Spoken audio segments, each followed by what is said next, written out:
નમસ્કાર મિત્રો, હું ડૉક્ટર રિદ્ધિશ પડિયા ફ્રોમ ધ રિદ્ધિશ હર્બસ. આ વિડીયોની અલગ એક સિરીઝ આજથી ચાલુ કરી રહ્યો છું.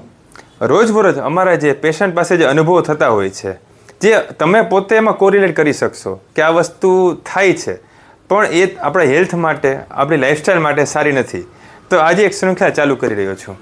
આજે પહેલો કિસ્સો હું શેર કરું તમને. તમે ક્યારે ડૉક્ટર પાસે જાઓ, તમે કહો છો સાહેબ મને સેપ્ટિયોજેનિક ઇન્જેક્શન મને 1 ગ્રામ 3 દિવસ માટે આપી દો, કે સાહેબ મને આ બાટલો મને 3 દિવસ ચડાવી દો, કે સાહેબ મને આ ઇન્જેક્શન મને 4 દિવસ આપી દો. એવું આપણે કહીએ છીએ.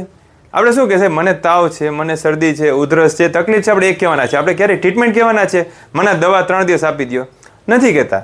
કારણ કે આપણે લાગે છે કે આ કામ ડૉક્ટરનું છે, આપણે આપણી તકલીફ જઈને કહેવાની છે, નહીં તે આપણે સીધું ટ્રીટમેન્ટ કહેવાની છે.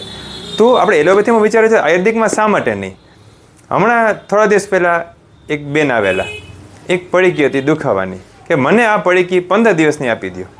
હવે એ જે પડીકી છે, હું કોઈ નામ નથી લેતો, કારણ કે નહીંતર શું થશે કે દવાનો વિરોધ છે, ઓલો વિરોધ છે, એવું નથી. પણ તમારે કોઈ દુખાવો હોય એની શરીરની પ્રકૃતિ છે, એને બીજા કયા કયા રોગ છે, બીપી છે, ડાયાબિટીસ છે, થાઇરોઇડ છે, એ બધું જોવું પડે.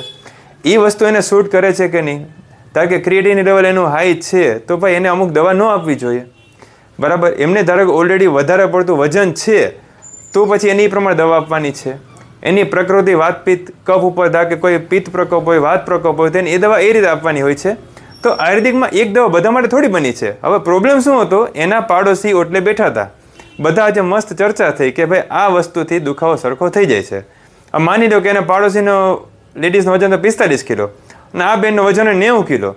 તો બેયને એક દવા કઈ રીતે લાગુ પડી શકે? બંનેની પ્રકૃતિ અલગ છે. તો ઓટલે બેસીને કોઈ દવા ડિસાઇડ ન કરો. અમને આ હરોજ અનુભવ થાય છે. તો આ વસ્તુ બસ આવા જ મુદ્દાઓ લઈ આપણે પાછા ભેગા થશું. Thank you so much.